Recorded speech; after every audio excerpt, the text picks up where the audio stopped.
Hey guys, how are you all doing? Welcome to my channel. So, today we are gonna see, what if Naruto got harem with Tayuya and Temari, part 2. So before we start, go check out the author of this fanfic, TitaniumWyvern, link is in the description. Also subscribe if you enjoy the video. Let's start the story. Zabuza and Naruto stopped in mid-swing, looking at the business tycoon in front of them. The two retracted their sword arms and turned to Gato. The short man cackled again and looked at Zabuza and Haku, who also stopped her fight with Sasuke. "So, you can't even handle two brats and an old man?" he said. "How disappointing." "Gato, what are you doing here? And what's with all these people?" Zabuza asked. "The plans changed." Well actually I was planning to do this from the beginning." "Zabuza, I'll kill you here." "What?" "That's right, I don't plan on giving you money. Hiring ninjas from villages is expensive, then they betray me, so I get nuke nins like you to do the dirty tedious job. The ninjas fight and weaken each other and then I finish them all with sheer numbers. It cost me nothing. Good plan, don't you think? The only problem in the plan was you, Zabuza. You're the Kurigakure no Kijin. Humph, you're nothing but a little baby demon." Hearing their boss's encouragement, the army of underlings roared and charged. Naruto watched as the scene unfolded itself right before his eyes. This was a battle he had never dreamed of, a fight with 50+1 men. This was his dream come true. A battle worth fighting in, a battle worthy of his attention. Shivering in anticipation, he sealed back the giant blade and revealed two other weapons, a 6-foot bamboo-shaped gray metal staff with visibly thicker segments on the edges and a plain dark brown stick, about 2.5 feet long with a rounded tip. The blonde boy stuck the shorter weapon onto his belt and retracted the two wide segments of the long staff, making the main shaft's tip spread into numerous sharp flat thin blades. He grinned behind his mask and made 10 kg bunshin before getting into his stance, ready to finish them all off. Zabuza in turn looked at his blonde counterpart. He certainly seemed like he would enjoy the fight in front of him. Deciding not to back out from this fight to feel the thrill of a battle royale one more time, he too created bunshin and got ready to fight. Kakashi and his team, who were watching Sasuke's ass-kicking courtesy of Haku, stopped for a moment when they heard a war cry from where Naruto and Zabuza stood. They all looked at the horde of people and they, i.e. Kakashi and Haku, decided to jump into the fray to help their comrade superior. Haku dispelled her ice mirrors and Kakashi made several kg bunshin after telling Sakura and seek to take care of the incapacitated Sasuke. The two ran to where the major fight would take place, but suddenly the silver-haired pulled the black-haired girl to a stop and dismissed the clones he made earlier. "Why are you stopping me?" she demanded. "Because as of now, none of them can be helped," he said sagely. "If you try to help them now, you will do nothing but add to the body count." "Why are you telling me this? Aren't I your enemy?" she asked again. "Not right now, because you're just another watcher of what will transpire here, just like us." Jiichi-san, Inari called as he knocked on the door. "Open up, come with me to the bridge. This time, if we all go together, we can beat Gato's men." "I'm sorry, Inari," came the reply, "we don't want to fight anymore. Even your father, the man called a hero, is no longer here. If we fight, we'll have to make sacrifices. And we don't want to lose anything precious anymore. Nobody wants to do something they'd regret." "I don't want to do anything I'd regret either," the 6-year-old boy replied. "That's why we have to fight." The foot soldiers charged to where the two, now 20, men stood, and as soon as the first one reached them, his head was cleaved clean by Zabuza. The big man roared and kicked another foot soldier whose bunshin finished with another slice to the head. He swung his giant blade around and struck their shins, cutting if not breaking them. He deflected a thrust from a spearman and lashed out with a jaw-breaking left hook, continued with a sharp knee to the gut, and ended with his head being clutched and the rest of him thrown to his comrades. The demon of the mist slashed at his other opponents with a heavy swing of Kubikiri Haucho and caught two people in the instant. "A man should live a life with no regrets," Inari heard his father say. "I love my mom, my grandpa, you, and everyone else in the city. Now I know you can't protect anything by being a crybaby. That smiling guy the other day taught me that. You can't go to the bridge alone." Tsunade yelled. "I went throughout the city and nobody wanted to come. I have no choice," Inari said to his mother. "But you're still a child." She tried reasoning. "I am still a kid, but I know how to fight." The 6-year-old answered, "After all, I am my father's child." "Wait." The black-haired woman called. Naruto was faring better than Zabuza. His modified staff blade easily slashed and tore through the enemy ranks. With just one swing, he severed the jugular vein of a man and with another upward swing, sent a blade flying into the skull of another person. His cage bunshin were faring well on their own, slashing and cutting away, but mostly holding off Zabuza's bunshin until finally, the living weapon thought that it wasn't fun anymore. He dispelled them and began swinging and turning his staff around, all the while shooting his wind blades, cutting up more than enough to diminish their numbers. As he stopped twirling his weapon, he spread his arms down, held the grayish staff out diagonally, and made a small wind rope to finish the job. When the wind subsided, 20 people dropped lifelessly to the ground like ragdolls. Despite what the spectators thought, the battle only lasted for 30 minutes, and none of the two were severely injured, just a few scratches here and there. Kakashi-san, finish the job, the blonde commanded as he tried to regain his breath before he had enough rest, and sealed his staff. Said man nodded and ran to the cowering Gato who was crawling out of the way. But, before Kakashi could get to him, a crossbow bolt flew and struck the ground right in front of the squat man. He instantly reeled back in fear and met face to face with Hada Kakashi, who had a kunai in his hand. Gato-san, this is both personal and business, but don't let it get to you, okay? The silver-haired man spoke calmly. Before the mask could sit Gato's neck, the citizens of Nami no Kuni approached the business tycoon, hogtied him, and proceeded to beat the shit out of the man before he was dragged to the town square, where he will be executed publicly to show Nami's independence. Both Naruto and Zabuza were exhausted, but they could still fight one more battle. Spectators from Nami, Kakashi's team, Tsunade, and Haku stood by watching what would happen. Both fighters stood 15 meters apart from each other, with their hands on the hilts of their weapons, and simultaneously ran at each other. Zabuza tried to sever Naruto's leg with a low swipe. The blonde jumped over the attack and twirled mid-air before he slashed the black-haired man's head with a saber hidden in the dark brown stick. The demon of the mist turned into water when the attack hit and reappeared behind Konoha's living weapon.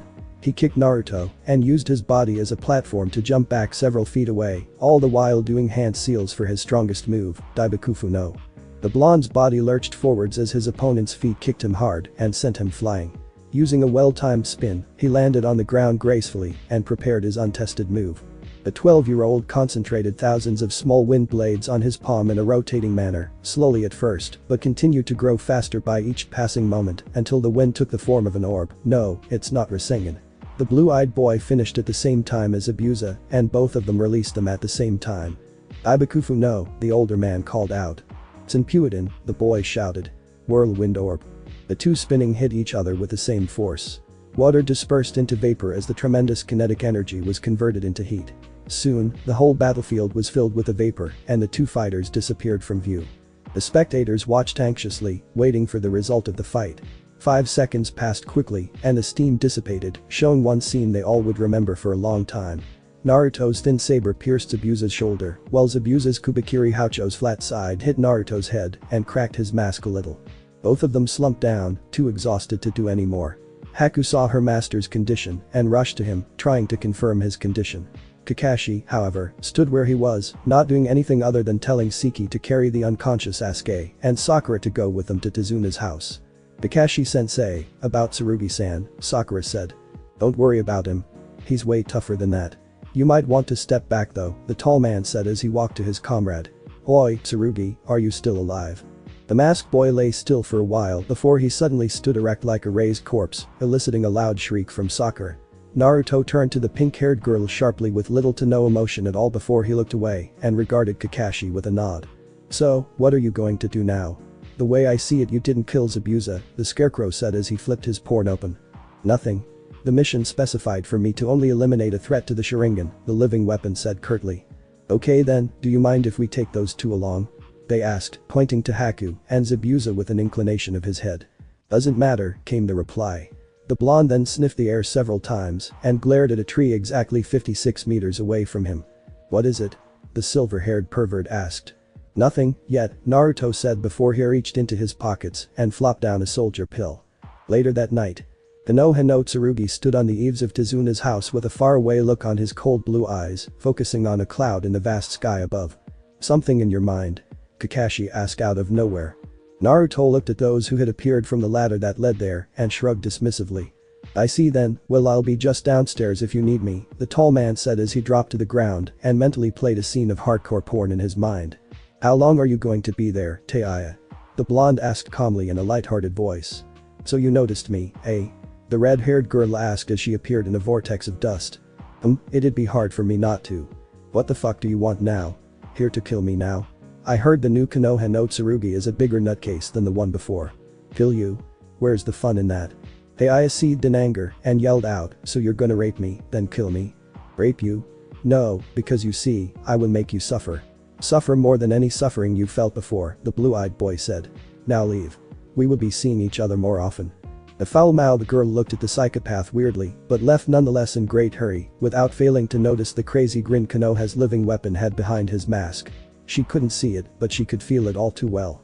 Their business done? The copy nin asked. Yes, Naruto answered as he entered the house's corridor via the window nearest to Haku and Zabuza's accommodation. Huh?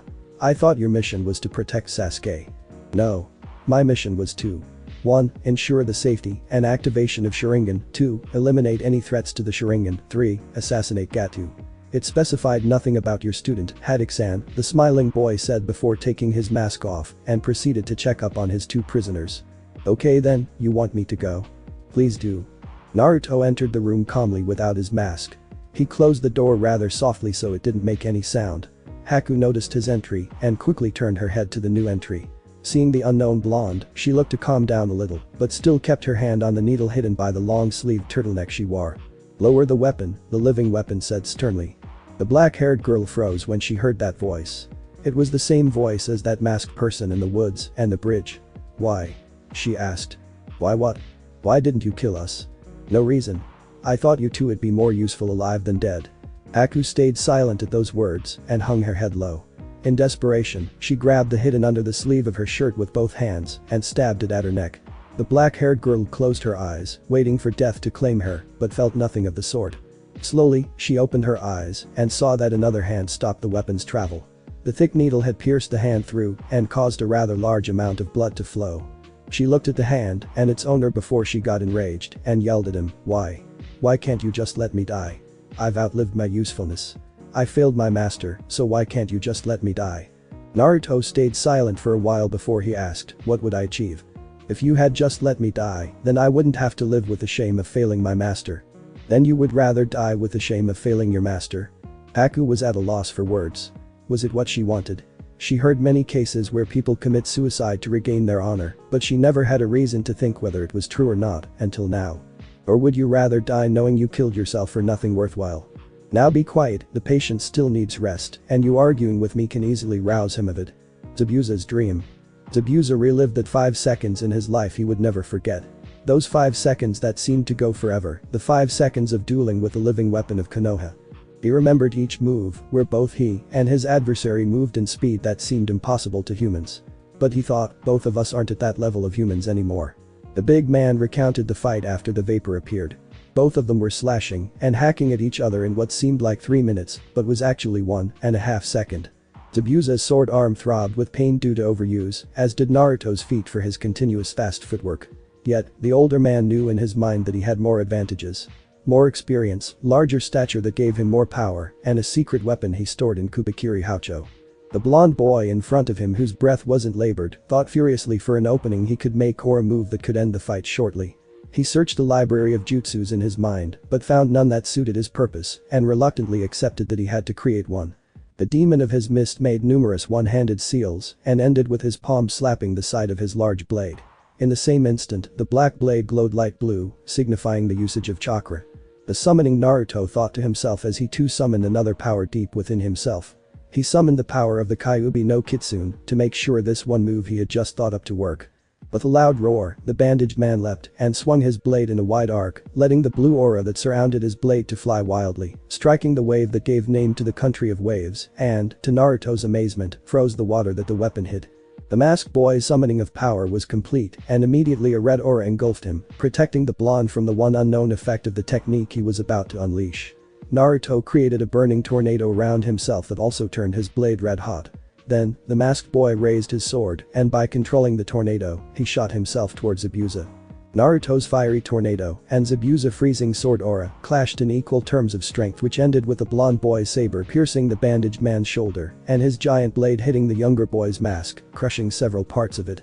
Real world. Zabuza stirred in his sleep and groaned. For over 10 times he repeated that scene in his dream over and over again, and now he couldn't sleep anymore. Haku heard her master's groan and called softly, Zabuza-sama, are you awake? The demon of the mist turned to his young protege and replied, "Yeah. Where are we?" He tried to sit up but was held back immediately by Haku, who told him, "Don't try to sit, Zabuza-sama, your wounds are quite fatal."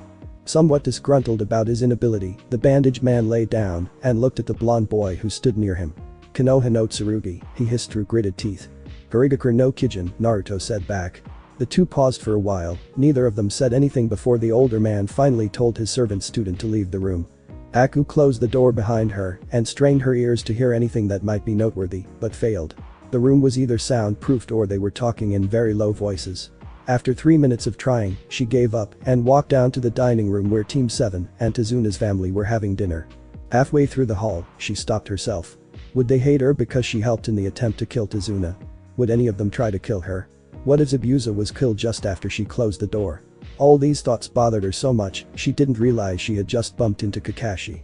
"Hey," he said calmly. He didn't expect to see the girl there, and then, he was surprised to see Haku so distraught, so messed up, and it bothered him. Contrary to popular belief that Hada Kakashi was just a pervert, albeit a strong one, that was very wrong. Because he was quite sensitive, especially when it came to women. In his early days, when his father had just committed suicide, the scarecrow was angry and depressed, yet it was nothing compared to his mother. The old woman was hysterical and could be classified as crazy. She cried and howled every day, she wouldn't eat nor sleep, and at night she would talk to herself. This was what gave him that sensitivity to women, because it pained him to see his mother in a sure trip to the dirt, and he, the copycat, just didn't want to see another woman to be like her. The other reason was because of his indifference to his mother, she suicide, and Kakashi blamed it all on himself. "Want to talk?" the silver-haired man continued. "So, you're afraid Tsurugi-san will kill Zabuza?" Kakashi asked as he sharpened his kunai with a whetstone he brought with him. "Yes, but isn't it normal? Zabuza-sama was the first to ever treat me like a human being. To me, he is a precious person," Haku told him as she sipped the warm mug of tea on the desk in front of her, courtesy of Tsunami. It is, the tall man said as he checked the knife for any imbalance. "But, has anyone ever told you about Tsurugi-san?" "Everything I heard was about his exploits in battle, the smiling death god, the living weapon, the match of 100 shinobi, and the like. They frighten me," the black-haired girl said. "Huh. I wouldn't worry if I were you. Tsurugi-san is a man of efficiency. If it doesn't hinder him, he won't bother doing anything to it. And right now, Zabuza can't even hinder him because that guy's mission is over." Zabuza's room.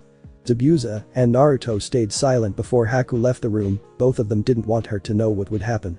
By the time the door clicked shut, Zabuza let out a sigh he didn't know he had held. "You care about her, don't you?" Naruto asked. "Yeah, in a way. I just don't want her to feel the fear of constantly running from something she didn't do of all things," Zabuza replied before he chuckled. The blonde looked at him, raising an eyebrow to show his confusion. "You know, it's weird. I always thought the living weapon of Konoha is a heartless asshole. But now, I see a little kid who actually cares whether I care about Haku or not. I don't think it's a big deal. You do what you have to, after all." "Yeah, I guess you're right. And to answer your question, yeah, I do." "I see. Do you need my assistance then?" "Maybe. Why are you being nice to me anyway?" "A requested mission from the current Mizuki." "That, huh?" "Yes. Nothing more, nothing less." "Okay, I'll go with that. And for this, I think I'll need your help." "Name it." "I need you to make me disappear." "Thank you so much for listening, Kakashi-san," Haku said, bowing politely. "No problem, I'm happy I could help," the silver-haired replied. Haku bowed again and left for her master's room. She was certain that Tsurugi-san's master's business was finished. The black-haired girl almost knocked on the door before she heard the words spoken. "I need you to make me disappear." Haku was sure that it was her mentor's voice. She wanted to just barge into the room and dissuade him, but her curiosity got the better of her, and when she put her ears to the door, only silence met her ears. After a full minute of trying, she gave up and went back to her room. "And how do I do that?" Naruto asked. "That's what I've been thinking about for these last few days, until you came in. How does my presence help? I know you've got great connections with the Hokage. I want you to take Haku as a Konohan in, so I don't have to worry about her anymore. This won't help your disappearing act." "I know. That's why I'll be a monk." Naruto nodded after hearing Harigakure no Kijin's words. It was completely logical. Most shinobi deemed monks and other religious figures as complete fools, especially if they refused to kill. While monks in return deemed shinobi as sinners and blasphemers. Under normal circumstances, one would never visit the other unless it was a very dire need. And Zabuza planned to use this fact as his escaping method. "I'll handle the rest." I just need you to promise me you'll take care of Haku, the larger man continued. I will. Outside the door, Haku listened to everything. She was disappointed. She believed that her mentor was the most headstrong person in the world, the very epitome of perseverance. And here he was, talking about giving up as a shinobi just so she could live happily. Yet, another side of her was happy because Zabuza cared for her. It gave her a peace of mind knowing that somebody cared for her. The beautiful girl was conflicted, she didn't know which side she should listen to. Finally, after giving the matter a long thought, she summarized that she should think about it for a while and talk to Zabuza the next day. Later that night, Zabuza packed many things necessary for his trip to the Temple of Fire in Fire Country, but he purposefully left Kubikiri Houcho and a training manual for the sword on his bed. Are you ready? Naruto asked. Yeah. I really gotta thank you for this. The map will be useful, the large man answered. I can't walk with you any farther than the gates of this house, so you will have to find your own way, the blonde boy told him. The man known formerly as the Demon of the Mist escaped his life as a newcon that day, and he disappeared from the face of the world from that day forward. The next day, Haku woke up from her bed with a startled cry. She tossed the sheets off her body and hastily snatched an alarm clock placed next to her bed. 7.30, it read. Zabuza-sama must still be sleeping, she thought. I'll just go to his room and talk to him about his plans. Aheyo, Haku-chan, Tsunade cheerfully greeted as she met the girl. Aheyo, Tsunade-san. Have you seen Zabuza-sama? She asked. I think he went out last night, the woman answered. He did? Where? Was he with Tsurugi-san? Haku asked frantically as she shook Tsunade's shoulder. Yes, he did. He didn't tell me where he went, but he told me to let you know you shouldn't worry. Tsurugi-san is still here, but I don't know if he went with Zabuza-san last night, she said. Haku hung her head after she heard the news. She was very confused. Did Zabuza really leave? What if Kakashi lied and Naruto really killed him? Haku-chan. What's the matter? Tsunade asked, placing her hand on Haku's shoulder to ease her. I'm fine, Tsunade-san. Is Tsurugi-san? He's still here, I think he's in the forest just several meters away from here, watching over Kakashi-san's team training. Thank you, Tsunade-san. Naruto watched Kakashi training. He's still able-bodied students training, and frankly, he was not impressed, disappointed even. Pathetic, he muttered from his position, high on top of a tree. It is, the scarecrow answered. I taught many things, and none of them understand or even do what I told them to properly. Has it ever occurred to you that maybe it was your fault they failed to live up to your standards? The blonde asked nonchalantly. Many of my peers adore your intelligence, but not teaching skills. No, it's not that. They just suck. I know it, the tall man said proudly. The living weapon didn't respond and turned his head towards the source of the voice that called his code name. Tsurugi-san, the voice called again. Oh boy, the copy nin said. You'd better go to her. I think it's because of that guy you smuggled last night. The blonde shrugged dismissively and went to Haku.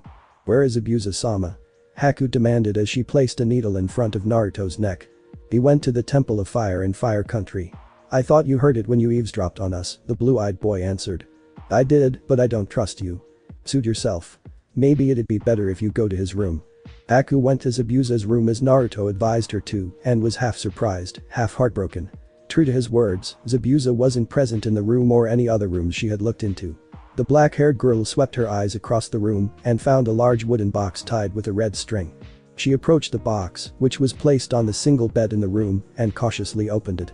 Inside it were Kubikiri Houcho and its training manual, a sword polish, a whetstone, and a letter.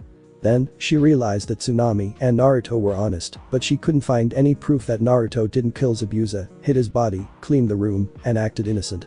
She left it at that and decided to trust the blonde, for now. So, do you trust me now?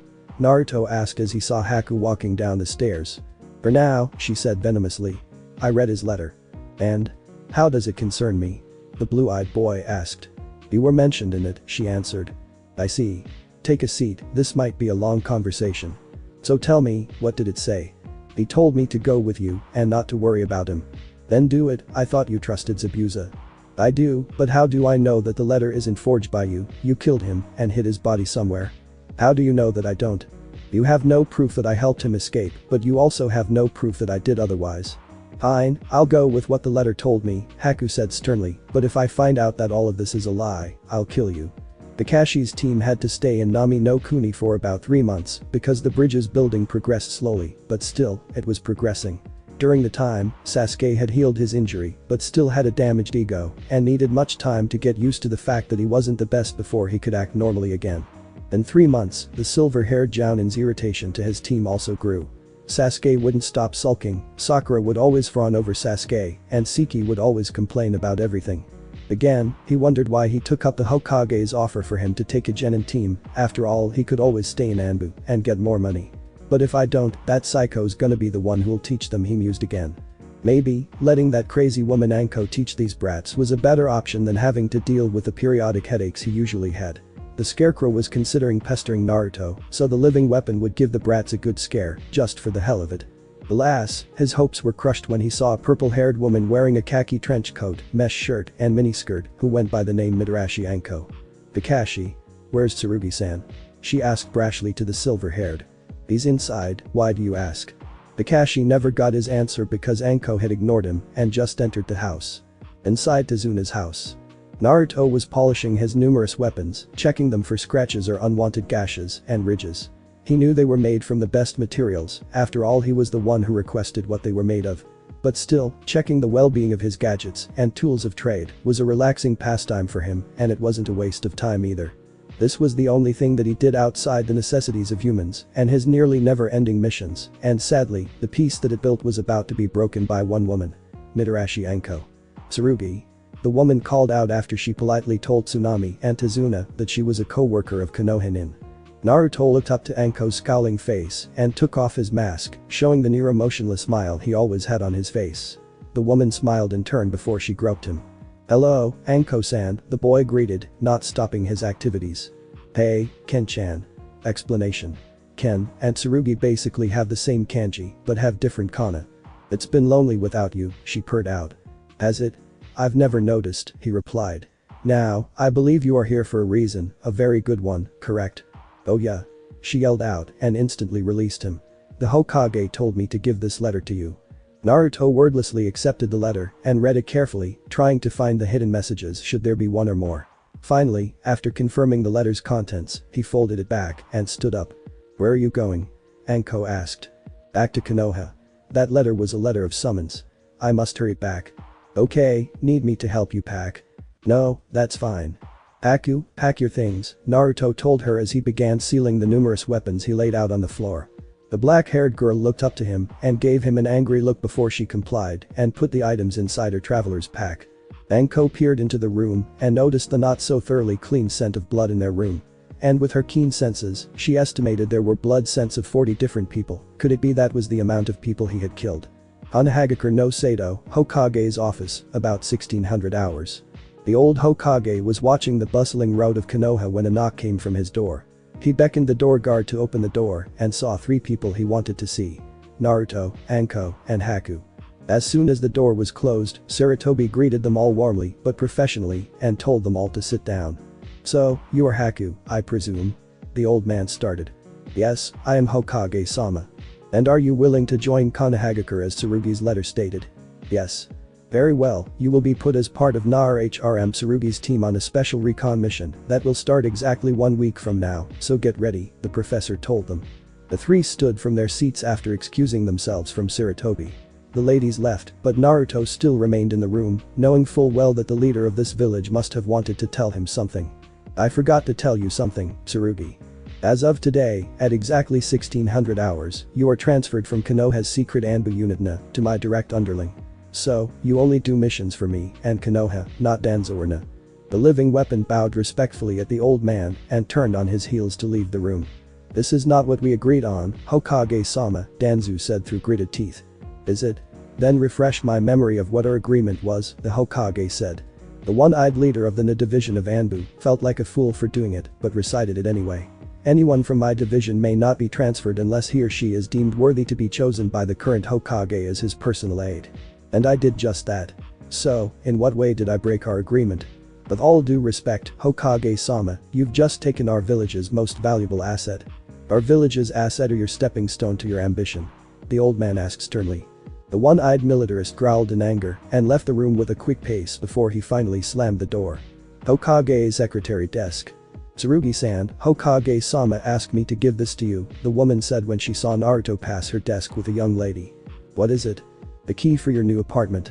Since you have been transferred, Hokage-sama believed that it'd be better if your residence is near here, she said as she rummaged through her desk for the keys. After she finally found it, the woman turned to Naruto and gave it to him along with a note. The address is listed on the note. Your things had also been moved there with the exact same position as your old one. The living weapon nodded and left the building hurriedly with Haku running behind him to keep the pace. Naruto's new apartment. The blonde boy looked around his new apartment and nodded in satisfaction. The room looked almost exactly like his old one, only larger, and it was on a higher floor. Take any room you want but the one with a skull on the door, Naruto told Haku as he looked around the room, examining every nook and cranny of the spacious accommodation. The black-haired girl said nothing and looked for a room. Without thinking, she opened one with a skull doorknob. When the door fully opened, Haku saw a Spartan room filled with nothing but a bed with white sheets, a single lamp, and a small table near the window. She walked to the table and opened the drawers. Inside one of them was a photo album. Curiously, she scanned through the pages and saw pictures of Naruto with small words scribbled under it. A particular one was a picture of Naruto, a young girl, and the Hokage inside a raiment stand. They looked happy together and the Naruto in the picture couldn't be older than 5. The black-haired girl was slightly happy to find a source of information regarding her new colleague. But, before she could open another page, a scythe was thrown at her and it hit the table through the photo album. What have I told you about the room with a skull on the door? The blonde boy asked. On every occasion where Haku had seen Naruto, this the only time she had seen, no one felt him angry. And the rage wasn't because she had ignored his request, but it was because she had found something he had wanted to get rid of since the start of his shinobi career, a link to the past. Get out, he ordered. Haku begrudgingly did so and went in search of another room in the large apartment, hopefully this time it had no skulls anywhere. Later that night. The former apprentice of Mamachi Zabuza lay awake in her bed, her mind was thinking about what to do. Get some sleep, lay out plans to steal that photo album, which hopefully contained useful information regarding Naruto, or plot to kill the living weapon who had made her sensei disappear. Finally, after minutes of tossing and turning, she finally gave up and got herself some sleep. Maybe tomorrow, she will know what to do. Kuzushi Family Weapon Shop. How much for the usual, Kuzushi-san? Naruto asked the older man. Through the years, his shop had expanded and it had turned from a small family shop into a large store dealing in numerous items, including scrolls, special drugs, and of course weapons. Tenzin examined the weapon he held in his hands thoroughly and nodded. This sword isn't half bad, but it won't endure the treatment you usually do with weapons. For this weapon, I'd recommend combining this with the others you got. It's gonna cost you 45,000. 50 if you want it done quickly, and another extra 10 if you want it to be extremely durable. Very well, I trust your judgment in this, the living weapon said as he put the sufficient amount of money on the counter. Naruto then scanned the shop briefly and found a glaive that caught his attention. The weapon was 5 feet in total length, the blade and hilt were of the same length, with a large ring attached to the end of the hilt. The glaive was pure black with a curved broad blade that didn't reflect light. How much for that? Naruto asked, pointing at the glaive. That's 75,000. 120,000 if you want the full works on her, Tenzin said as he too admired the weapon. I'm surprised you haven't noticed it any sooner. The price doesn't matter. Deliver it to me at the same time as my sword, the blonde said. He then turned to leave, but before he could step outside, a sword flashed in the corner of his eyes. With lightning-quick reflexes, he rolled to the side and drew Kauga from his cloak. He stood up and leveled a glare towards his assailant, the daughter of Kuzushi Tenzin. The young girl propelled herself with her right leg and thrust her sword at the living weapon. Naruto parried the strike with Kauga and blocked a left kick aimed at his side with a knee. Both parties then leapt away from each other and Tenzin glared at Naruto. Damn you, she said, I swear I will defeat you. Naruto ignored her for a moment but finally said to her, then train harder. Your moves looked impenetrable at a glance, yet it bore a fatal mistake beginners make. Then, the living weapon turned on his back and walked away, leaving a distraught girl and an amused man alone in the store. Haku watched Naruto's action inside the shop from afar and began to unconsciously compare his skills to her abilities. And, in shame she had to admit that the blonde's proficiency surpassed her greatly. In the very short fight, she noticed Naruto's arms and legs muscles twitched almost 30 times, meaning he almost lashed out powerful and most possibly lethal force against the girl, but he could stop the reflexes, signifying his near-perfect control over his own body. At this rate, I won't be able to kill him, she thought. Unless. Naruto scanned his surroundings and felt a presence from a rooftop approximately 20 meters away from him.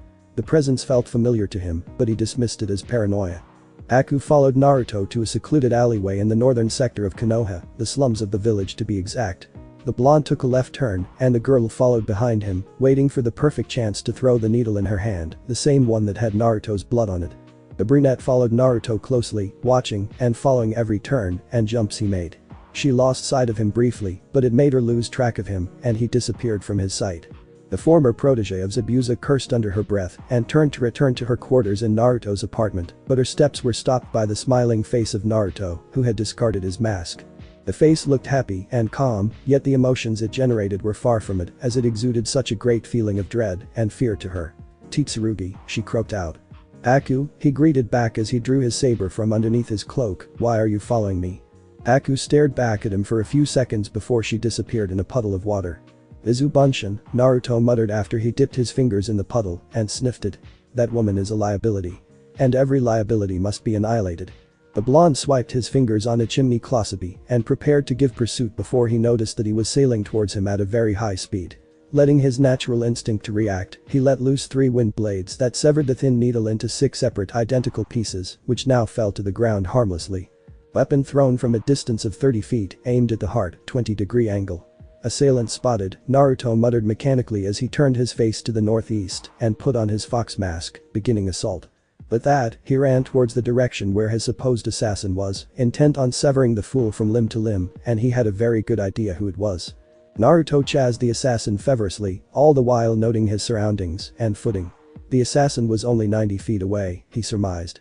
It was easy for him to eliminate the target from that range, but he needed him or her for questioning. Just as he stepped on the roof of a house, a voice called out to him. The voice was that of a woman's, a mature one to be exact. And it wasn't Anko. So who was it? He thought. There was only one other woman he knew who was rather concerned about his mental health, and if his memory served right, she was supposed to be out with her team. "Tsurugi," she called out. Sensing the franticness of her voice, he brought himself to a halt and turned to her. "This had better be important, Yuhi-san," he said to her in a cold voice. The voice she heard was very different compared to the voice she used to hear when he was a child. She should know, given that the boy used to go to her whenever he was injured. Flashback. 25-year-old Yuhi Kurenai had just finished taking a bath when she heard a knocking from her door. That's strange, she thought. The only one who would knock at this hour is Asuma, but he's away on a mission. She yelled to the person from the door as she took a kunai from her gear pouch and held it in reverse grip to hide it from view. The red-eyed woman approached the door slowly and hugged the wall near the doorknob, then opened the door a little to observe the visitor. To her surprise, a blond boy fell face forward to her floor and muttered a small "help me" before he passed out. Yuhi Kurenai was known as a warm-hearted woman, but a kunoichi first and foremost. So, trusting her instincts, she cast a paralyzing blow on the boy before she lifted him from the ground and set him on her queen-sized bed. The boy, she observed, was covered in cuts and bruises. None were deep nor life-threatening alone, but there were almost 100 of them all over his body. It could kill him with blood loss if not treated quickly. Seeing that there was nothing to lose should she help the boy, she went to her medicine cabinet and took a bottle of alcohol, a roll of bandages, and several band-aids. She did everything she could to help the poor little boy. The boy came several hours after he stumbled to her door and woke up drearily.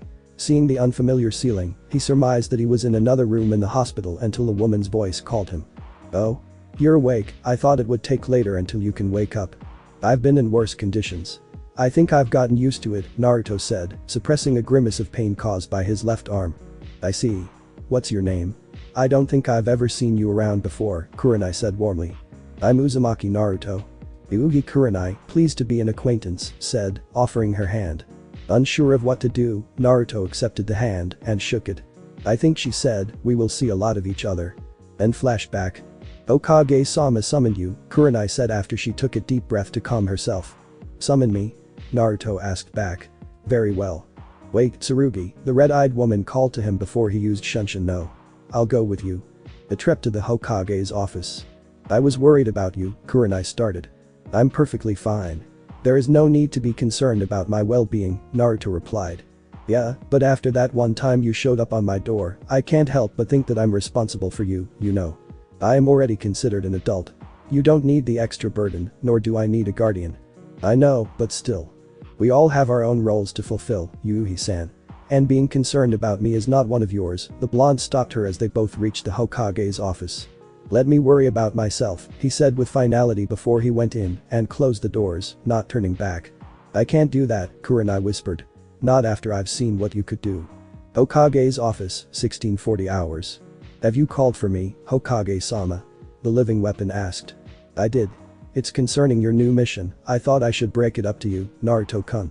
Your mission, he said as he leaned forward and steepled his hands in front of his face, is to get as much information as you can about the new village, Otogakure, and if possible, bring one of the residents back. Alive. Hi, Hokage-sama, Naruto said as he knelt down, one fist to the ground, and his head bowed. The time limit for this mission is 3 months. You must get back here exactly 1 week before the exams, if not earlier. Your partner for this will be the girl you brought back, Haku. With all due respect, Hokage-sama, I believe she is not appropriate to accompany me in this mission. Why is that? Because I believe she may try to jeopardize the mission by allowing her personal feelings to get involved. She still doesn't trust you, is that what you mean? Yes, sir. At this, the old man sighed and took a long drag of his pipe, then continued, despite your status as a living weapon, you are one of the most persuasive people I've seen. Your methods of convincing, although extreme, were arguably most efficient. Which leads me to believe that if anyone can make her join us, that person would be you. Thank you for the praise, Hokage-sama. I almost forgot before you go, there is one more thing I need you to do. Forest outside of Konoha, 2000 hours. The gray-haired man was panting hard, his head continuously turning back and forth, searching for any pursuers if there were any. In his embrace was a large scroll that was valuable to Konohagakure no Sado. The Forbidden Scroll. I don't think they'd follow me this far, he thought after several minutes' wait. Might as well make a run for it now. He stood up from his position and decided to make a run for it before he heard a voice calling out to him. Mizuki, of Konohagakure. You have committed a crime towards Konoha. For this act of treason, you are sentenced to death without trial. Surrender your life peacefully and I will make your punishment as painless as possible. No way, the gray-haired man said confidently. With the new things I learned from this scroll, not even Konoha no Tsurugi can stop me. Try this. Tajuwu Kage Bunshin no Jutsu. Instantly, 500 Mizukis appeared before Naruto's eyes, but he didn't falter, after all he knew about that way before this insignificant did. Let's see how tough you are, Konoha no Tsurugi. Mizuki yelled. Feudal, the living weapon whispered. Fuikin. Zan. The large wind blade was shot out from Naruto's position, cutting down several branches and the occasional tree top, but it did its original purpose. Destroying Mizuki's clone army. When the clone onslaught was finished, Mizuki smirked. He knew he could create more just to beat the shit out of Naruto, and he knew the living weapon's position. It'd be a cakewalk. What he didn't know, however, was the fact that Naruto was closer than he thought. Just as Mizuki was about to focus his chakra to make another clone army, suddenly 2 hands appeared from the ground. Oten. Shinjuu's Anshu no Jutsu, Naruto said calmly as he walked to Mizuki, his mask still in place. What? How could you pull this off? Mizuki yelled in confusion. Kage Bunshin, Naruto answered as he summoned a staff from his gloves. And do not try to offer me anything. What I want, you are in no position to give. With unrivaled efficiency, Naruto swung his long pole and struck the Chunin's head right on the skull, shattering it beyond recognition. Now, to deal with Haku, the blonde muttered. Naruto's apartment, 1700 hours. Haku had arrived hours earlier and was currently trying vigorously to lockpick the door to Naruto's desolate room. The doorknob had 4 keyholes, that much she knew, but she didn't know how to open it. She tried one of the holes, the one inside the skull's mouth, but she failed, even though she heard the click. Then she tried the ones inside the skull's eyes, and it still didn't open. Finally, when she tried to open the one in the skull's nose, she felt the coldness of a blade on her neck. Tsurugi, she croaked out. Haku, what are you doing? Naruto asked calmly. I thought I told you to stay away from my room. I'm not really a good listener, she answered defiantly. Is that so? Well, you would better listen more carefully then, he said coldly before he slit her throat. Naruto's apartment, 20-30 hours. Haku woke up from her dream with cold sweat. That dream seemed so real, it wasn't funny. She laughed awkwardly, trying to ease her nerves. Absent-mindedly, her hand reached to her neck and rubbed it. Something wet on my neck, she thought. She fearfully retracted her hand while closing her eyes, hoping it wasn't blood. After several moments, she opened her eyes and saw blood. Forgetting her ninja training, she screamed loudly. It seems she's awake, Naruto thought. I should greet her. In her fearful daze, Haku didn't realize Naruto entering her room and still, with the ever-present smile, he greeted her. Haku, he said calmly. Tsurugi, she greeted back. What are you doing? This is my home, I have every right to do what I desire, do I not? But, that is irrelevant at present. You see, there is something I want you to answer. Was it or was it not you who threw this? He asked as he held up 6 pieces of the severed Haku was rather hesitant when she answered, but she answered, no. No. Naruto seemed like he wanted to continue his interrogation, but he decided to postpone it and move to a more important matter. Very well, let us leave it at that. We have a bigger issue at the moment. You will accompany me to a recon mission in Otogakure, starting 3 more days. You are to bring whatever is necessary. Pack lightly, we want to mingle with the crowd and gather information from within. Understand? The black-haired girl looked at the blue-eyed boy hardly before she finally nodded. Good, he said as he turned to leave. And by the way, that was a pretty feminine scream. Haku was flustered and furious when he said that, something that was indicated by her action of hiding under the sheets of her bed. Then, realizing she had been mocked, she threw several more needles to the blonde. But, the door stopped the weapons in its path. After calming down her senses, she realized she hadn't asked the living weapon a rather important question regarding her neck and the blood on it. She cursed herself at her foolishness, but left the matter. After all, there were other chances for her to question him. Outside Haku's room. Thank you for your help, Shizune-senpai, Naruto said to the black-haired woman in the living room. It was nothing, Tsurugi-san, she said as she sipped her tea. I was just in the neighborhood. Tsunade-sama is running away from her debt collectors, I presume? Yes. It's getting worse, they seem to get smarter each time this happens. I see what you mean. Where is she? Ooh. Ooh, ouch. Ouch. Ouch. Ah, that's nice, a voice from his bathroom said. Hey, doesn't this guy have any scented shampoo or soap? Shizune, can you get me my toiletries? In my bathroom I suppose. Naruto asked calmly, knowing the blonde woman's traits. The black-haired woman nodded hesitantly, rather ashamed of her mistress's habits. Shizune, where are my shampoo and soap, hurry up. The voice from his bathroom yelled again. Tsurugi-san, please excuse me. The living weapon didn't answer, but he inclined his head, excusing her. The black-haired woman rummaged through her bags for her mistress's items and finally found them. Wordlessly, she walked to the bathroom and knocked on the door. Finally, what took you so long? The buxom woman asked impatiently.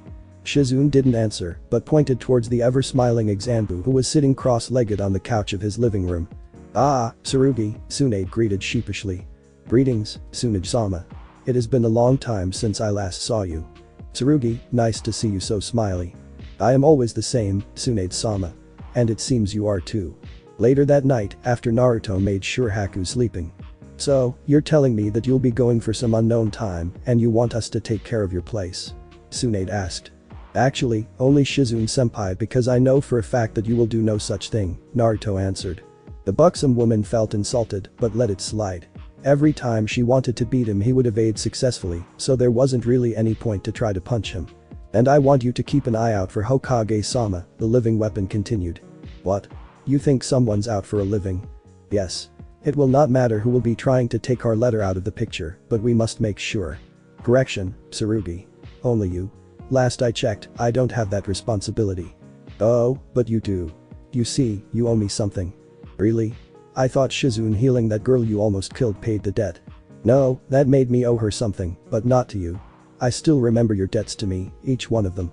And it will be a bad publication for one of Konoha's most renowned kunoichi, will it not? Are you blackmailing me? Say what you will, you still owe me many things. Just do what I asked you to, and I will not bring this matter up. Fine, fine. Just tell me where the liquor cabinet is. Perfect. I thank you, Tsunade-sama. 3 days later. Naruto and Haku stood at the front of the entrance, saying goodbye to Tsunade and Shizune.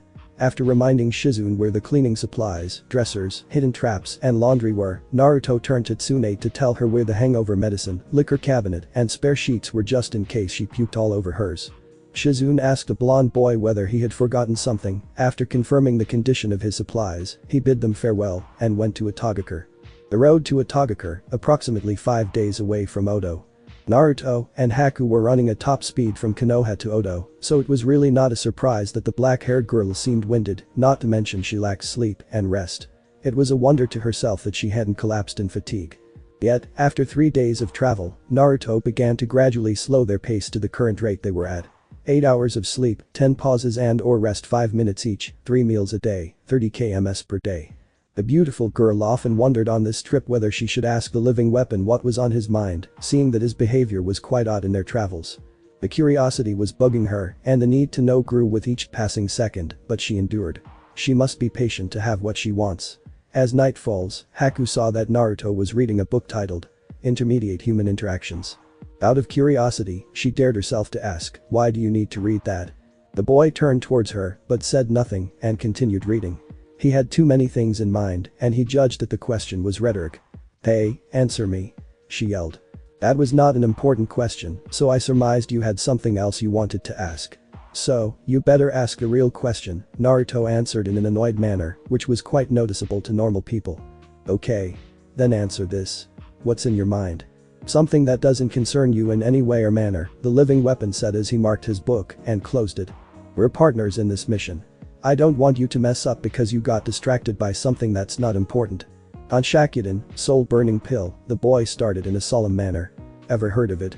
A forbidden drug that increases one's chakra output by at least 20,000, then kills the user if the antidote isn't consumed within 30 seconds. Is that what you mean?" Haku said. "Correct. What about it?" "Someone has gotten hold of one. Without anyone knowing, something that should have been impossible. There is only one Shakudan in Konoha, and it still exists. That means the pill comes from outside. The question that remains: who supplied it and why?" "That's what got you so riled up?" Haku asked casually. "That is important for Konoha, so yes." "And how do you know this guy uses a—" "No man's chakra is enough to make 500 kg Bunshin. He did." "Okay, fine enough. Now tell me this. Did you or did you not cut my throat when I tried to go into your room? What do you think?" "You did." After hearing her response, Naruto nodded his head, opened his book, and started reading again. "Why?" Haku asked. "Why what? Why did you cut my throat then patch me up? There's just no point in it."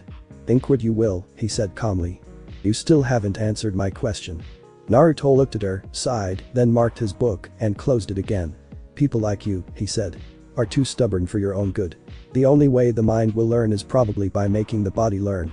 So you almost killed me just for making sure I wouldn't go back into your room?" Haku half yelled, being wary of their position. "Among other things," Naruto started calmly. "Other things? What other things?" "That's enough questions for one day. Go to sleep. Tomorrow we must travel faster to reach Otogakure in time." Otogakure, 5 days later, daybreak. "Halt, stranger." The guard yelled. "State your business in Otogakure. We are travelers looking for lodging and supplies. Can we enter?" Naruto yelled back. The gate guard looked back to his partner and discussed it briefly. Finally, after about 2 minutes, the gates opened and the guard yelled, "Come in, welcome to Otogakure no Sado." Naruto and Haku nodded in appreciation and entered the gates quickly so that the guards wouldn't be able to see them too clearly. Orochimaru's private compound.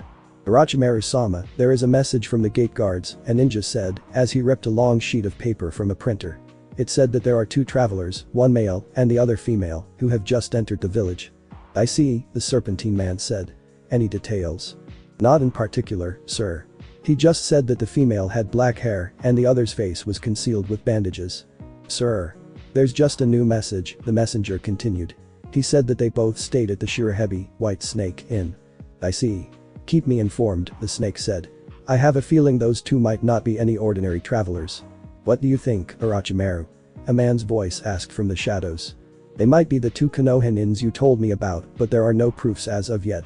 And I do not like spending any resources on gut feelings alone," came the reply. "Unless you have anything you want to add, Danzo." "There is nothing I want to add, but let me make a prediction of their moves," the one-eyed man said as he stepped into the lights. "They will stay for 1 full week. For the first 4 they will gather information from the locals, asking questions, interviewing, and the like. Then, on the 5th night, you will notice that your tool store will close early because someone has bought many things. On the 6th day, they will not be seen by anyone. When night falls they will come here, taking and or copying files, and making maps. Finally they will leave on the 7th day before noon." "And how do you know about all this?" "Simple, I was the one who made this Konoha's standard infiltration and reconnaissance procedure." Streets of Otogakure, the next day. The Eye of the Sound 4 walked casually through the streets, ignoring the occasional greetings and bows the villagers gave to her when she passed them by. Nothing was on her mind, she was just taking a stroll, getting some fresh air. In her mind, any air was better than the damp air of the cave where Orochimaru and his top subordinates resided. However, the absence of thought was gone when she passed a man whose face was bandaged heavily, disabling her to see any distinct features he might have had. When both of them passed each other, she felt something she hadn't in a very long time. Fear, the same kind of fear she felt when the assassination attempt on Konoha no Tsurugi failed. She turned to follow the bandaged man, but he was gone. Cursing her luck, but thanking the heavens above at the same time, she followed the direction she thought he went to. Tayuya jumped to the rooftops, hoping the height would give her a better view. She scanned the area several times, but couldn't find anything. When she was about to give up, however, a freezing sensation formed all around her until she realized that she was surrounded by a dome of ice mirrors. The redhead reached to her flute and put it to her lips, but before she could make a single note, a needle flew to her neck. The attack would have knocked her out had she not activated her level 2 cursed seal and caught the weapon. Who the fuck? She cursed after she deactivated her cursed seal, and the dome of ice mirrors disappeared. A silhouette of a man in black Anbu appeared from behind a big water tank directly behind her. "Remember me, Tayuya of the North Gate." An ice-cold voice spoke. It's hard to forget assholes like you, Konoha no Tsurugi." "Indeed it is, so is your attack on me those years ago," Naruto said calmly. "What now then? We settle that debt." The living weapon unsealed his oldest weapon, a long metal staff, shaped like a bamboo pole, and struck her with it. The redhead took out her flute and blocked the attack, while her other hand took out a kunai from her pouch and stabbed him. The attack would have struck home had Naruto not parried the attack with his staff. Recovering from the parry, Tayuya followed up with a roundhouse kick aimed to the stomach. Naruto blocked her kick with his staff by stabbing it to the ground and halted her leg on its path. Then, the blonde jumped and kicked the girl in her chest. The redhead stepped back a little, but the kick still touched her chest and it sent her tumbling back several inches. That was enough, however, for Naruto to make a follow-up attack. He shot out a strong compressed gust of wind towards her that hit her and knocked her out. Tayuya woke up with a groan in an unfamiliar room. The room was probably about 7 by 7 feet with a wooden door right ahead of her and a cupboard to her far right. The red-haired girl tried to move but found out that she couldn't, maybe because she was tied up or maybe because she was drugged. Either way, it didn't matter. The point was she couldn't move, she couldn't help herself, she was fucked. She waited for several moments and heard the door being opened. She hoped it was Naruto so she could give him a piece of her mind, but to her disappointment, it was a black-haired girl whom she didn't recognize. "Who are you?" Tayuya asked. "Haku," the girl answered. "And why are you here? More importantly, why are you with a living weapon?" The black-haired girl stayed silent, either not intent in answering, or she just didn't have an answer. It confused her, though. She could just betray Naruto and sell him out to an Odo shinobi. She heard they had bad blood going on. Maybe the chance never presented itself. Haku wasn't in the mood to answer any questions, so she walked out of the room and called for Naruto. Tayuya could hear the sound of something heavy being put somewhere and chairs shuffling and the like, but she couldn't discern the amount of people in the room. Mainly because there was no conversation going on, but that shouldn't have hindered her hearing ability. The redhead waited several moments, after all, what could she do? Then, after what seemed to be eternity for the impatient girl, Naruto entered the room and greeted her as he smiled. "Hello Tayuya." Outside the room, Haku took out Kubikiri Houcho from a scroll she used to seal the giant weapon, along with its manual, and began reading as she imagined the movements listed in the manual. Each technique was quite difficult for someone to master, she realized. Especially if one didn't have the muscles or strength required to wield the heavy blade easily. This brought out a question in her mind. Why would anyone need a lot of physical strength to wield such a light weapon? And why were Kubikiri Houcho's techniques mostly relying on brute power and sheer force? The blade wasn't that heavy, at least not for her. Inside the room. "Hello yourself you fucking psycho," Tayuya hissed. Such rude language coming from a lady. "Do schools no longer teach manners?" Naruto asked calmly. "They do. I just don't listen to them," the foul-mouthed girl said. "You should. Manners are quite important." "Says you. That should have been so you say, Tayuya. Why are you here anyway? To teach me a proper way for a woman to speak? Must you be so rude to an old colleague? After all, it's been such a long time since we last met," the living weapon chided. "But, let's get to business." "I want you," Naruto said slowly as his smile disappeared from his face. "Tell me exactly what Otogakure is planning by sending a genin team to the exams." "What are you, stupid?" "Of course it's because they want to get a promotion, what do you think?" "Something along the lines of invasion or assassination of a public figure, but those are merely my pretenses." For a moment, Tayuya's heart stopped beating before it resumed normally. It was only for a short moment, but it was enough for Naruto to acknowledge her approval of the question. "I see I was correct." "No, you're not. I didn't say anything." "You didn't have to. Sleep now," he said as he tapped a pressure point on her neck and knocked her out. Outside the room, Naruto walked out of the interrogation room calmly and looked at the clock hung on the wall before he turned to Haku. "You can wander in the village for 3 hours, then you must return and get some rest. Tomorrow we will leave first thing in the morning, before the sun rises." "Why? The mission's over?" "Yes. I understand. The black-haired girl said before she turned to the manual laid across her lap. You're not going out? Naruto asked in confusion. No. It's already late and I think most of the stores are closed anyway. Suit yourself. Naruto said before he went into his room and closed the door with a bang. Unbeknownst to him, Haku had an odd glint in her eye as she looked at the massive cleaver in her grip. Later at night, approximately 2200 hours. The door to Naruto's room opened slightly with a creak and a figure entered swiftly. In its grip was a large weapon. The figure walked carefully past the caltrops the blonde had set on the floor earlier. It stalked towards the boy's side and raised the weapon it had on its grip and then swung it down quickly, aimed right at the living weapon's neck. Sensing the danger approaching, the boy spun to the side and evaded the weapon as he took out Kauga and blocked the weapon with its sickle. Seeing that it couldn't win in physical combat, the figure turned the lights in Naruto's room, using a switch placed next to the bed. Unadjusted to the light, the boy's eyes hurt a little and it slowed his reaction time. But he still saw the figure trying to run. This person's escape was unacceptable, but neither was his death. With a quite basic Fuitin jutsu, the living weapon cast out a ball of compressed air that hit the figure on the back and sent it down. Impressive, Haku. Naruto said with a smile on his face. Damn you, making me train at this time of night. Don't you need any sleep? Haku asked with irritation in her voice. I do, just not as much as a normal person does. Whatever. Can I sleep now? Go ahead, remember to pack your things in the morning. What for? We'll still be here for another week, right? Change of plans. We're going out of here first thing in the morning. Why? Odo patrols are out on the street. Somebody leaked out are coming here. What? How could this happen? I thought only the Hokage knew about this. Are you sure it's not your paranoia talking? Haku asked angrily. Yes, I'm sure. I don't know how and I don't care how. But there's a mole in Konoha and I want to know who. So, what now? She asked after she calmed down a little. We go back now? Hopefully we can get out of here undetected. With that? Haku asked as she pointed to Tayuya with her thumb. Yes, with that. Now, make haste. Time is running short. Outside of Shirahebi Inn. Are you sure they're here? A rough-looking ninja said. Yeah, there should be a blonde boy and a black-haired girl inside, with our own Tayuya-sen with them, another one said. Well, what we do to them after we neutralize them is unimportant, right? One of his companions asked. The apparent leader nodded silently. Then let's get going. I wanna know how to get myself some nice girls, one of them said pervertedly. Is everything ready? Naruto asked. Just get me a minute done.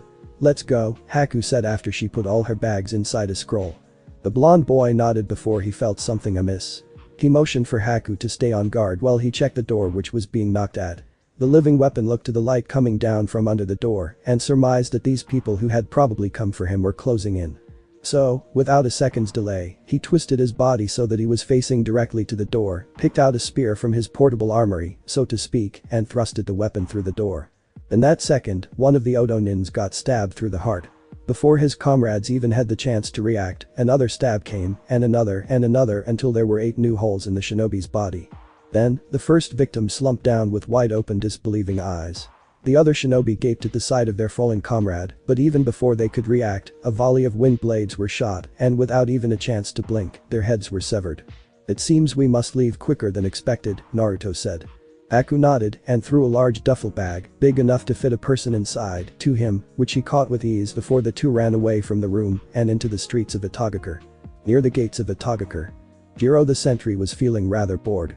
As a ninja assigned to be the gate guard, he was actually obliged to feel so. In the night, nothing was actually noteworthy. Though the stars were beautiful that night, he couldn't really appreciate it, given that he wasn't much of a naturalist. If he were given a choice, Jiro would have chosen to take a trip to a bar or a brothel, compared to sitting there like an idiot any day of the week. The young man sighed for the umpteenth time that night, cursing his luck for pulling the short straw that landed him on this uncomfortable station. With a light grunt, he stood up and decided to look into the village instead of out like he usually did. In the distance, Jiro saw a pair of shadows running in top speed, with what seemed to be a bag on one of the shadow's shoulders. He peered deeper into the shadow, but couldn't see anything until he turned one of the lights overlooking the village on, and saw that there were indeed 2 people, running at top speed while looking straight ahead. Jiro wanted to give a distress signal, but couldn't make a sound as it was already lodged into his forehead, and an invisible blade diced the wall below him. The walls are closed, Naruto informed Haku. I can see it, the black-haired girl said. The two increased their speed, trying their hardest to get out of Otogakure as fast as possible, until they were merely blurs, shadows that moved like ghosts. Once they were out of the walls, Naruto signaled Haku to move to a valley near the gate, where a rundown shabby cabin resides. Although confused, the black-haired girl complied and ran down to the wooden structure. Once inside, she inspected the layout of the cabin for anything that might endanger them. "Over here," the living weapon told her. Haku walked to where Naruto was kneeling and found a very well-hidden trapdoor under a desk that he had moved earlier. The blonde boy opened the trapdoor, revealing a well-dug tunnel, and told his female counterpart to go inside after he handed the large duffel bag he had carried up until now to her. The ice user followed command and waited for Naruto to come down soon afterwards. "Where does this lead to?" Haku asked in wonder. "This tunnel leads to another similar structure near Konoha," he explained. "Konohagakure has many of these built all over the world and it helps us to go back faster. But it does not mean you can put your guard down, enemies might find it harder to reach us, but if they come in numbers, there will be no escape for us." "I understand," the girl said and gave back the big bag to the boy who accepted it. After a day of running in the tunnel, Naruto and Haku had quite a difficulty running in the tunnel for many good reasons. 1. The air was damp. 2. It wasn't that big. 3. Even though there are many food caches in every 100 yards, each were enough to last for a day's worth of travel, there wasn't quite enough water, and 4. There was no air conditioning, which made the tunnel very, very hot.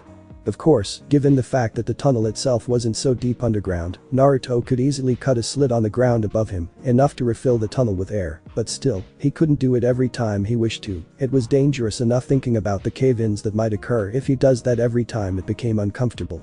Haku was faring worse than the blonde because her long hair disturbed her. Many times already she considered cutting it, but decided not to for some reason she couldn't remember, and it was very irritating. Finally, she decided to just tie it in a high ponytail. The two continued walking for several minutes before suddenly the bag Naruto had carried stirred and shook. Haku looked at Naruto, who put the bag down, and watched him as he opened the zipper on the bag, revealing Tayuya, who turned out to be stuffed inside a duffel bag for one full day. Fucking hell. The foul-mouthed girl swore as she sat up after the bag was finally torn with a knife. "Finally decided to grace us with your presence?" the ever-smiling boy asked dryly. "Fuck you, Konoha no Tsurugi," she replied with anger, trying to stand up and failed miserably. "I see you still have enough energy to swear, that means you still have enough energy to walk. Come along now," Naruto said with his smile still in place as he carried Tayuya on his back and walked calmly. "Put me down, you asshole," she cursed while flailing her limbs like a child throwing a tantrum. "No," the living weapon said in a flat tone. "I just realized if I let you walk, you will just hinder us, so stay there like a good hostage and stay quiet." In Konoha, Sandaime Hokage was looking over a rather important file concerning all his top employees, from Genins to Anbu. All their records were kept in a folder which resides in a steel drawer. The one he was looking at the moment was everyone who had something to do with Danzo, Exna to be precise. "I don't know what you were thinking of to drag me into this," the woman beside him said. "Is that so?" the old man asked. "Yes, and I don't know why I should check these files for any mental issues. We all know they're just like zombies anyway," she replied. "Because, Tsunade, if we can find anything about emotion repression seals, we can turn Naruto back into a normal shinobi, not some super efficient machine. You owe him that much, at least," he said.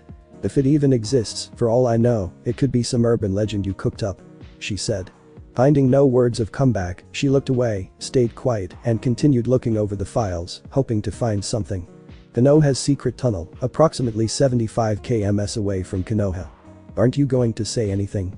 Naruto asked Haku as he walked beside her. "No." "Oh? You're the one who's usually strict about morals and the like," he pressed on. Morals are practically useless if it hinders the mission," the girl recited while keeping her head down. "Good," the blonde said as he ducked from a backhand fist from the woman on his back. They continued along the trek for another 30 minutes before the tunnel was no more, only a ladder leading upstairs. "Is that the end of the tunnel?" Haku asked. Seeing Naruto's nod, she felt slightly better. Finally, after so many days of no sun, she could feel the sun and breeze again. Otogakure, Orochimaru's office, the same time. "And you are telling me that you failed to find 3 children?" Orochimaru asked his shinobi coldly with his head propped on his fist. "Please, forgive me, Orochimaru-sama," he pleaded pathetically. "Forgive you? Why should I do that? I gave you an order, you failed." "But..." "Enough of your pitiful begging, you worthless fool," the serpent said mirthlessly. "If you're useless alive, perhaps you'll be slightly useful dead. No, please. Give me a second chance, Orochimaru-sama. I beg of you," he begged before he screamed loudly. His scream echoed throughout the halls of his cave, but it was ignored by its denizens. They all knew what had happened and why. There was no room for failures and weaklings in Otogakure. If you can't earn anything, you get nothing. Konoha's secret tunnel exit inside a wooden shack, 900 hours. Naruto heaved a bound Tayuya to the dusty wooden floor of the shabby cabin and held out his hand for Haku, who accepted the hand and was immediately pulled up. They walked out of the wooden establishment and Haku sighed happily. "It feels like ages since I've seen the sun," the girl said as she stretched her arms. "We have to leave now," Naruto said with finality in his voice. "Why? What's wrong?" Haku asked back. "'Cause this dipshit thinks it's not safe yet," Tayuya chimed in. "Prisoners should act like prisoners," the living weapon said as he put a gag on the Riti's mouth. "But in any case, she's right. We're still not in Konoha's territory yet, so it'd be better if we go." "Back to Konoha?" the ice user asked. "Yes. After all, it's only a 3-hour walk from here," the blonde replied. On Hagakure, 2.5 hours later. 11:30 hours.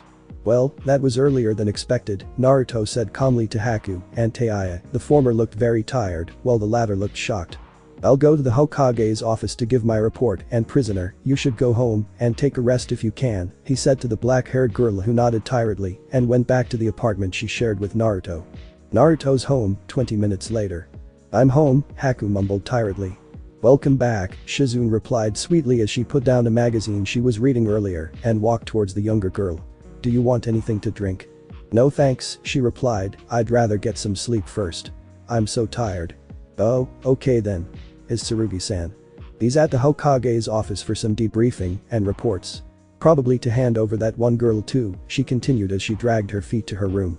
"I'm off to sleep, Shizune-san." "Okay, have a nice sleep," the medic said. "Oh, before I forget, what time do you want to be woken up, Haku-chan?"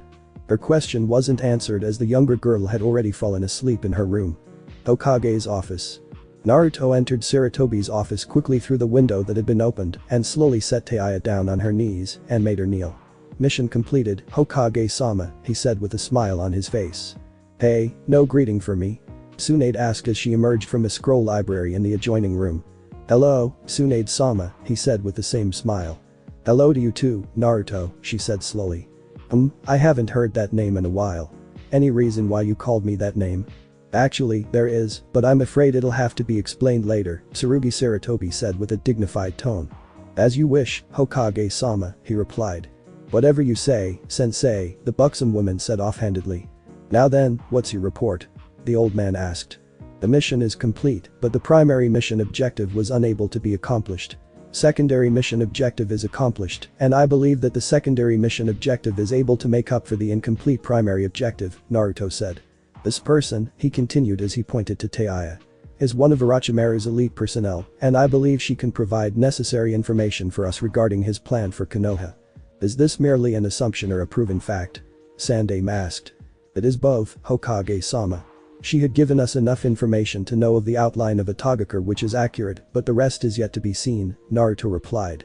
"However, if we were to acquire information regarding Orochimaru from her, we can at least prepare ourselves for something that might be true or not." "Fair enough," the old man said. "Very well, Uzumaki Naruto, codenamed Tsurugi, received your new mission. Your sword awaits your order," the blonde said sharply as he bowed his head. "From now until the Chunin exam, you are to gather as much information as you can from this girl. Do you accept it?" the Hokage asked. "Of course, sir." "Hey. Don't go deciding things for yourselves, damn it," Tayuya yelled as she managed to spit out the gag Naruto put inside her mouth. "Unfortunately, you have no say in the matter," the living weapon replied as he reset the gag inside her mouth. "Now, let's go to your new home. By your leave, Hokage-sama." Several weeks have passed since Tayuya came to live in Naruto's home, and she couldn't be any angrier. Every day for those several weeks he would constantly ask her what she knew, and even though she already told him everything, the blonde still wouldn't believe her. The red-haired girl lived in a room right next to Haku's, a fact that made her slightly happy. The black-haired girl was nice enough to her, as she constantly tried to make the living weapon less of an asshole. But apparently the effort was wasted as he still was an asshole. At least he stopped asking her his stupid questions. Another thing about the girl was this. For several times now she had heard sounds that seemed like moaning from her room that kept her awake for several hours in the night. Each moan was usually the following sound to a creak or a thump. "They're not fucking each other, are they?" she often asked herself whenever she heard that sound. "'Cause if they are, that's so fucked." The day she vowed to herself. "I'll ask those two if they're fucking." Daybreak. As per usual, Naruto knocked on her door before entering Tayuya's room. "Tayuya, are you awake?" he asked. The question wasn't answered, instead sounds of shuffling and several crashes were heard. "Yeah, I'm up," she groaned. "What the fuck do you want?" "Do you want to have a picnic?" he asked calmly. "Do I have a choice?" the former Oda Kunoichi asked. "No." "Then why bother asking?" she continued angrily. "Just get away from my door. I'll get changed." It took the redhead about 15 minutes to get changed into her usual attire during her stay in Konoha. A simple black yukata, courtesy of Shizune who, out of the kindness of her heart, lent the Falmouth girl clothes. When she got out of her room, she saw Haku, one of the more normal people in Naruto's apartment, reading a letter. She was smiling as she went through the piece of paper. "Boy, Haku, what ya got in there?" Tayuya asked. Hearing the sudden question, the black-haired maiden hid the letter instinctively and said the most common answer. "Nothing." "No, it's not nothing. Come on, give a friend a clue." "Seriously, it's nothing," she continued, trying to make sure her counterpart didn't see anything. Okay, fine. Wouldn't want anyone to read that letter from your boyfriend. It's alright, really. I understand." Haku blushed at the words, but before she could say anything, Tayuya had already snatched the letter. "Too bad for you, I just don't give up," she called out as she ran to her room once more, locking the door, and began reading the letter. "The Haku," she read aloud. "If you're reading this letter, that means I have been accepted into the Fire Temple. Please do not worry, I am fine. If things go well, I'll be able to leave in a few months. Zabuza, now monk Daoju, mercy." So her boyfriend ditched her to be a monk and she's happy. What kind of fucked up shit is this? She mumbled to herself as she folded the letter and prepared to exit her room before an angered Haku kicked the door down. "Give it back," she said slowly. "Give what back?" Tayuya asked teasingly. "Don't play dumb with me. Give the letter back. And if I don't want to? Then I'll make you give it back," the black-haired girl said before she jumped towards the redeed, lunging at her stomach. Unfortunately for Haku, the former Oda Kunoichi was able to dodge the attack and countered with one of her own. She dodged sideways and got behind Haku, and finally she kicked her straight on the ass. Haku swore rather loudly in rage, and forgetting every single self-control quality she had in all her years, she threw at her, flying straight to her throat. Tayuya, who was gloating at the time, didn't have the time to dodge. The needle flew closer, and before it could break skin, the projectile was caught by none other than Konoha no Tsurugi, Uzumaki Naruto. "Were you two trying to kill each other?" he asked slowly as he removed his fox mask. Hearing no reply, he sighed in annoyance and asked again. "Well, she started it," Haku said, pointing towards Tayuya. "No, I didn't," the other countered. "Yes you did." "No, I didn't." "Yes you did." "No, I didn't." "Enough," Naruto roared in a rare angry voice. "I don't care." Tayuya gave Haku her letter back. Haku apologized to Tayuya for nearly killing her. "Here," Tayuya said, giving the crumpled piece of paper to Haku who snatched it away from her hand. "Sorry," Haku said through gritted teeth. "Now shut up and get moving," the blonde ordered, which they did begrudgingly. Konoha's public park, noon. "So," Tayuya began as she walked between Haku and Naruto, the former maintaining a silence to herself. "What possessed you into thinking of a damn picnic?" "Nothing," Naruto replied with his usual smile plastered on his face. "I just thought that it was a good day to have one." "Cut the bullshit," she replied as she lifted him up by the scruff of his neck. "Tell me the truth, now. You're in no position to threaten me." The living weapon replied calmly as he swatted her hand away. "Bastard," she growled out. "I'll kill you." Red-haired girl launched herself at the living weapon, fully intent on landing at least one punch on the maskless blonde. But, before she could put her foot down for a step, Haku pulled her back and apologized to the blonde on the former Oda Kunoichi's behalf. Naruto, for his part, put on a mask of indifference and walked off on his own, intent on finding a good place to sit and wait for the two girls. He had a feeling he shouldn't eavesdrop on them. "What the fuck do you think you're doing, bitch?" Tayuya whispered. "Are you stupid? You, trying to kill him? You wouldn't even touch him if you tried to do it like that." The black-haired girl replied just as heatedly. "If you have a better idea, I'll listen." "That's not the point. Do you even realize anything weird about him?" "Should I? I don't even like him that much to notice." "Again, you're wrong. Don't you realize? He's starting to show emotions. And I suppose that's a good thing. Think about it. The moment he had normal human emotions, the being known as Konoha no Tsurugi will cease to exist. He would be no more than a myth, replaced by an ordinary human that looked like him. In one way or another, he'll die, right? Look, it's fine and all if you got the hots for him, but you're still not making any sense. What are you trying to say?" That I don't have to kill him and he'll be extinct on his own like Dino fucking Soars. Yes, that's basically what I said. Besides, you can't do anything about him. And why the fuck is that? Because you'll step in the way if I try to. No. Because if I die, so will the two of you. Naruto said as he appeared between the two girls. They were startled but didn't shout out in surprise this time. Instead, they glared at him. But it's unimportant right now. We have been summoned. Let's go and fulfill them, shall we? Hokage's office. Hokage-sama, Naruto, and the girls greeted each other. Ah, Tsurugi, Haku, and Tayuya. Come in, come in. The old man beckoned them. These are our guests from Tsunade, and there's something for you, Tsurugi. Sarutobi then took out a scroll from a beautiful lacquer box and handed it to the living weapon. For your eyes only, he added, shooing the two other occupants of the room discreetly by asking them to get him something from the vending machine outside his office.